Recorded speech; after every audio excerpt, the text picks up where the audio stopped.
Olá pessoal, sejam muito bem-vindos e muito bem-vindas a mais uma aula de desenho assistido por computador. Nessa aula a gente vai falar sobre dimensão dos ambientes, mais sobre ergonomia, sobre acessibilidade, enfim. A gente não se aprofunda muito porque esse não é o tema da disciplina, né? Esse aqui é um assunto tangencial e vocês sabem que eu gosto muito de trazer assuntos mais aprofundados para vocês, não que a gente consiga aprofundar aqui nesta disciplina, mas para vocês já irem conhecendo, porque quando chegar nas próximas, vocês já vão ter mais noções, né? Assim, a gente já vai ter, já não vou pegar vocês tão crus assim. E também porque é importante, né? Engenheiro tem que saber dessas coisas também, né, gente? Quero avisar para vocês que a gente tem essa aula é bem longa, tá? É uma aula de quase meia hora. É uma aula bastante comprida, porque tem bastante coisa para, né, para falar. E quero avisar para vocês que a turma tem um novo e-mail que está no próximo slide, né? Que eu já falei para vocês na aula passada, aula 14, mas nessa agora eu também vou falar sobre o novo e-mail. Então, sem mais delongas, vamos começar a nossa aula. Gente, isso aqui é uma delonga, tá?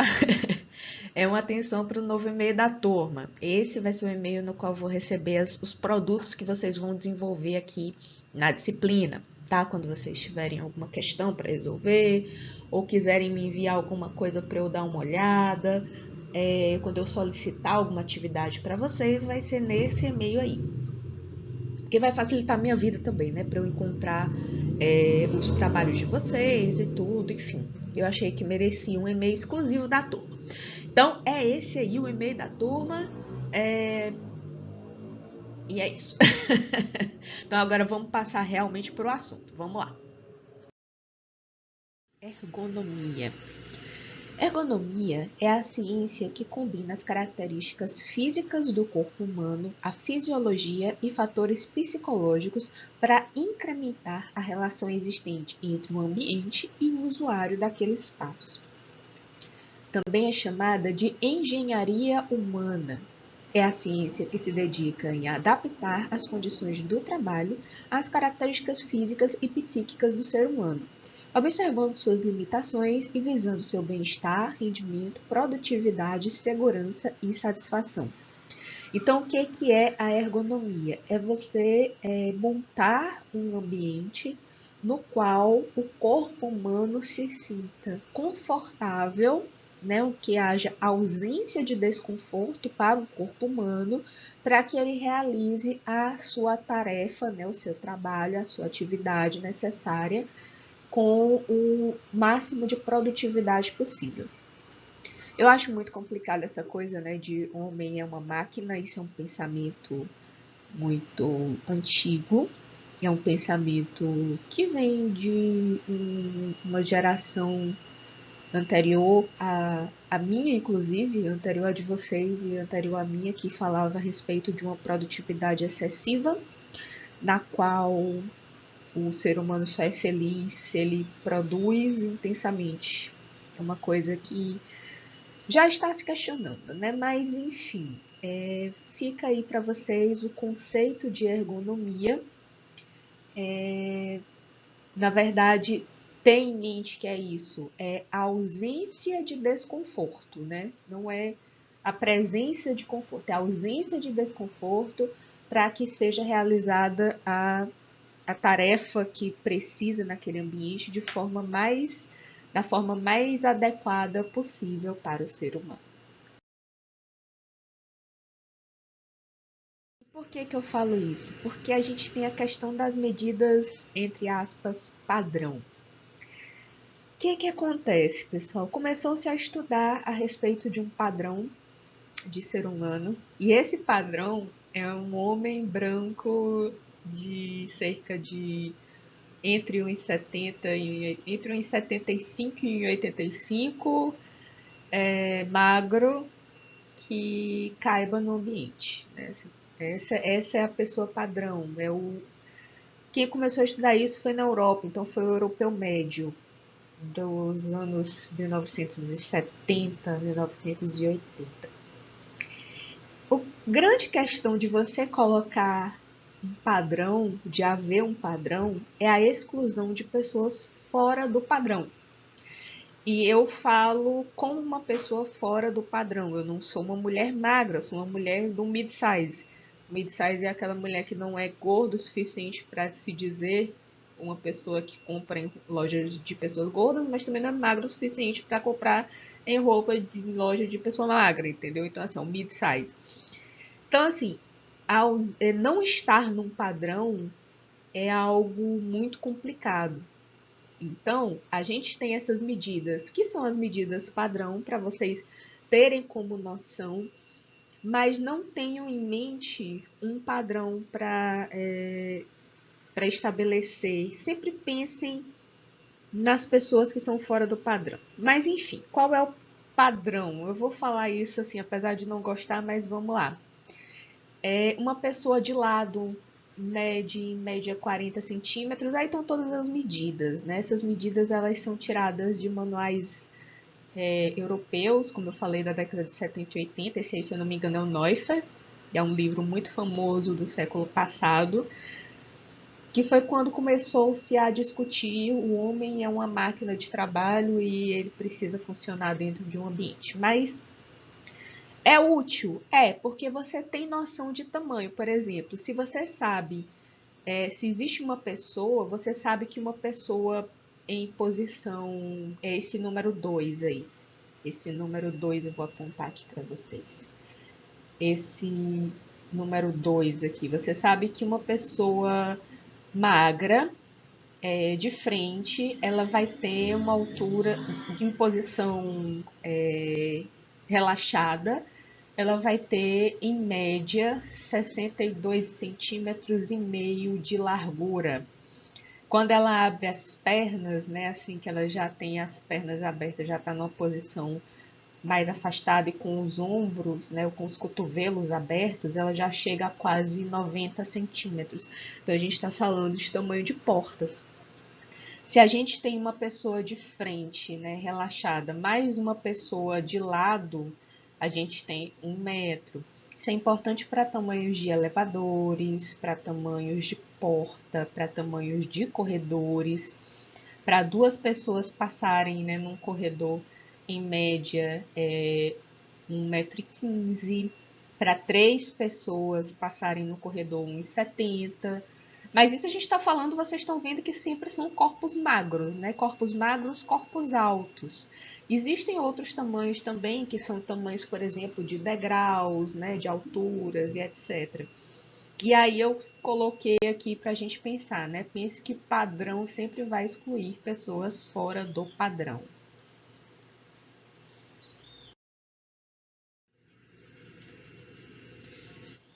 E eu quero que vocês tenham acessibilidade sempre em mente. Essas duas frases, né, esses dois tópicos foram tirados da aula de desenho técnico, quando eu começo a falar sobre acessibilidade, né? Aí o que é importante pensar? A acessibilidade, que é a possibilidade de usar espaços, elementos e ter acesso à informação de maneira autônoma e segura por qualquer pessoa, independente de sua condição física, intelectual e emocional, é um direito do cidadão brasileiro garantido pela Constituição de 1988.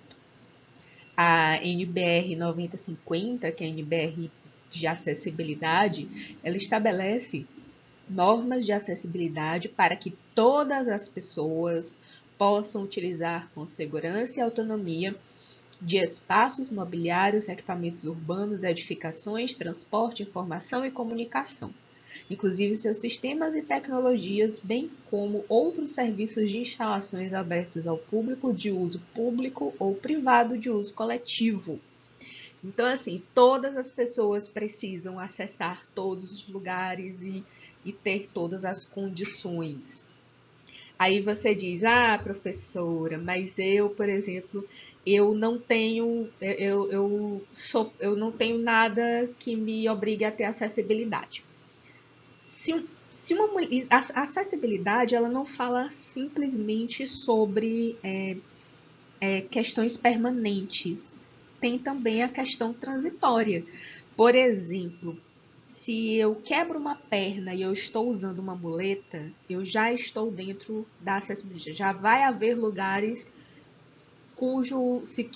que se forem seguidos os padrões, eu já não vou ter acesso. Por exemplo, uma pessoa com perna quebrada, ela não consegue usar um banheiro muito pequeno. Por quê? Porque ela perde um pouco da mobilidade e ela precisa de um apoio, por vezes uma muleta. Uma mulher grávida, ela já não vai ter uma mulher, né? Uma pessoa grávida, ela já não vai ter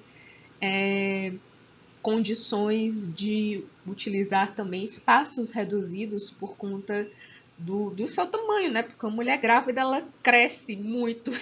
Algumas mulheres dobram de tamanho, né? Então, assim, algumas pessoas dobram de tamanho. Eu tô sempre, né, falando, mas enfim.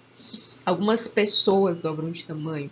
Uma pessoa com um bebê de colo já está também dentro da acessibilidade. Um idoso já tem uma mobilidade reduzida. Então, a gente tem que pensar que a acessibilidade, ela não é só... a gente também pode cair nesse grupo, mesmo que momentaneamente. Então, assim, é a gente provando no nosso próprio veneno. Então, é melhor que desde o início vocês já estejam com isso sempre em mente. Pensem que uma porta de 60 centímetros é horrível e é extremamente complicada para uma pessoa que é um pouco maior, que tem um corpo maior.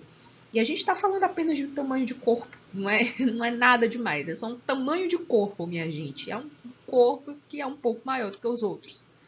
Entendem? Então, assim, pensem que uma prateleira muito alta, ela já não vai ser acessível para crianças ou para uma pessoa baixinha. Eu tenho 59, né? Assim, eu não sou uma pessoa lá muito alta também. Então, assim, eu já preciso dar meus pulinhos para alcançar determinados espaços. Então, a gente sempre tem que ter isso em mente, né? Assim, a acessibilidade, a gente tem sempre que se colocar no lugar do outro. O que eu gosto da acessibilidade é que ela nos obriga a ter empatia. E é essa a questão, é esse o ponto principal, né, além da disciplina, que eu quero trazer para vocês, meus alunos. E aqui, só para vocês terem noção como as dimensões já mudam um pouco quando a gente está falando de, de acessibilidade, né? Lembram que uma pessoa em posição relaxada, né, com os braços para baixo e as pernas normais, né, sem estarem abertas, ela ocupa média uma pessoa magra, né? 62 centímetros. Uma pessoa com uma bengala já ocupa 75 centímetros. Se a pessoa tem duas bengalas, ela já vai precisar de 90 centímetros, com andador também. Então, eu coloquei esse slide aqui para que vocês pensem também, não só a respeito da pessoa, entre aspas, padrão, mas pensar na pluralidade da sociedade, né? Já que a acessibilidade é um direito garantido pela Constituição. Eu vou deixar aqui para vocês essas medidas, né, para que vocês tenham isso em mente, como vocês estavam fazendo a casa. Eu acredito que algumas portas devam estar com 60 centímetros, assim. E às vezes uma pessoa que vai usar a casa 60 centímetros é pouco, talvez colocar uma porta de 70 nos banheiros, se for possível, enfim. Pensem sempre a respeito disso. Lembrem-se sempre de pessoas gordas, e eu vou deixar aqui como tarefa de casa para que vocês pesquisem sobre gordofobia. A gente não está falando de gordofobia de... não é simplesmente achar feio um corpo gordo, mas é realmente uma discriminação mais complicada, que envolve a questão da gordofobia médica, de não ter maca, uma maca que segure uma pessoa gorda, de cadeiras de cinema, enfim, é uma questão bem mais ampla que nós não vamos entrar aqui, mas eu vou deixar para vocês como curiosidade, para que vocês pesquisem, né, e se informem um pouco mais. Pensar também em pessoas com nanismo, e que são, né, que é uma questão também que a gente tende a ignorar essas pessoas, e pessoas com nanismo têm as dimensões de corpo muito semelhantes a crianças, né? Então, assim, a nossa sociedade, ela aceita as pessoas pequenas como ela deveria? Fica aí o questionamento para vocês. Gente, isso aqui são coisas muito complexas, eu tô só passando muito por alto para vocês, mas já plantando a sementinha da reflexão. As gestantes, né, mulher mulheres, toda hora eu quero falar mulheres, pessoas gestantes, que também são, que a gente precisa pensar, pessoas cegas que vão precisar de alternativas, ou pessoas com baixa visão, né, que vão precisar de apoio como bengalas e cão guia, pessoas surdas que nem sempre vão ter, vão precisar também de acessibilidade, de movimentos, né, de liberdade de movimentos para comunicação, idosos, enfim, uma gama de outros. Eu vou nem coloquei aqui, mas eu vou deixar assim e outros para que vocês pensem na pluralidade de corpos e situações. Então a gente estava falando, né, depois de toda essa reflexão, vamos falar de áreas mínimas dos ambientes. É preciso, toda vez que vocês forem projetar, irem na legislação municipal e verem como é que funciona essa questão das áreas mínimas, se são exigidas no município. Aqui em Teresina a gente tem o Código de Obras de Teresina, que é a Lei 4729, de 10 de junho de 2015. Algumas dos artigos dessa lei foram derrubados pelo PEDOT, mas ela continua com as áreas mínimas e layout continuam valendo. Essa lei está disponível no site da Semplan, que é a Secretaria Municipal de Planejamento de Teresina, que vocês vão encontrar nesse link que está aí. E eu destaco para vocês 3 anexos, que nós vamos falar aqui, que o anexo 1, que são as dimensões mínimas dos compartimentos e dos vãos de iluminação e ventilação e insolação das edificações habitacionais. Então, um ambiente aqui em Teresina tem área mínima e tem área de ventilação mínima, ou seja, tem janela mínima. O anexo 2, que são as dimensões mínimas dos compartimentos, vãos de iluminação, ventilação e insolação dos edifícios não residenciais. Então, a gente está falando de edifícios comerciais e de serviço. E o anexo 3 são as dimensões mínimas de mobiliário e circulação dos cômodos, né, que é o layout. Isso aí, layout em português se escreve assim, tá? Em inglês é o com Y. Mas vamos falar um pouquinho de cada um deles aqui.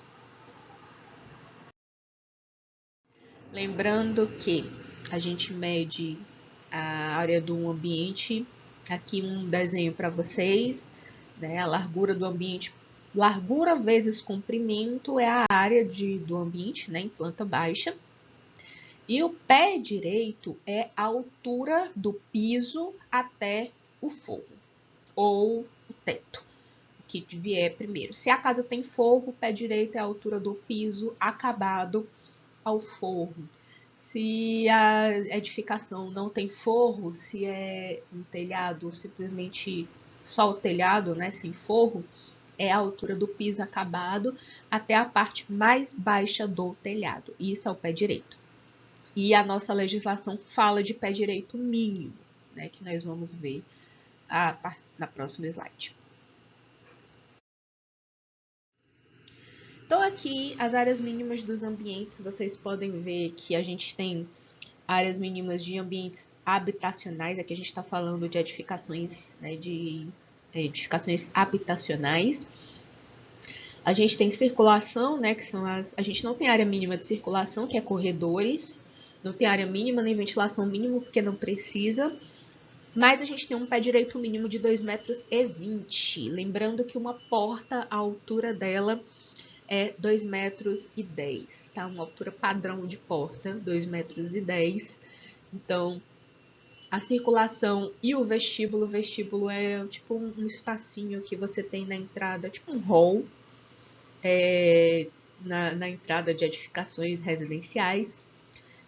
O vestíbulo, ele também tem um pé direito mínimo de 2,20 metros. Então, quer dizer que pelo menos 10 centímetros acima de uma porta padrão é necessário. Se a casa tem uma sala única, essa sala única tem que ter no mínimo 8 metros quadrados e a ventilação mínima tem que ser 1/6 da área dela. Então, assim, se a sala tem, sei lá, 12 metros quadrados, a ventilação mínima vai ter que ser 2 metros quadrados. Sim, a gente vai ter que medir janela, largura por altura de janela, para a gente poder saber se a ventilação está dentro do padrão. E os pés direitos, né, que vocês estão olhando aí. Eu não vou falar de um por um, obviamente, porque já está aí, está disponível para vocês e vocês encontram no site fácil. Eu vou deixar aqui para que vocês observem se os ambientes que vocês colocaram da residência se estão dentro das áreas mínimas necessárias. Por exemplo, eu já peguei muito aluno antigamente, quando eu passava essa mesma planta, que colocava uma salinha, tipo como que chama? Aquele ambiente que fica lá em cima, que é aqui tem a parede torta, ele só tem 4 e alguma coisa, né? 4 e poucos metros quadrados. E as pessoas costumavam botar como escritório. E não pode, porque a área mínima de um escritório na nossa legislação é 5,50. Então tem que ver também. E vejam também se as janelas que vocês planejaram para os ambientes estão dentro das áreas de ventilação e circulação mínima. Esses que tem por exemplo, banheiro, lavabo e subsolo, eles podem ter ventilação mecânica, então não necessariamente precisa ter uma janela nesses ambientes. Mas é preciso ter um sistema de ventilação artificial, é obrigatório pela nossa legislação. Tá bom? Então confiram aí, vejam se vocês colocaram adequadamente os nomes dos ambientes de acordo com as áreas mínimas, se está passando ou não, e se precisar, vocês dão uma mudada aí.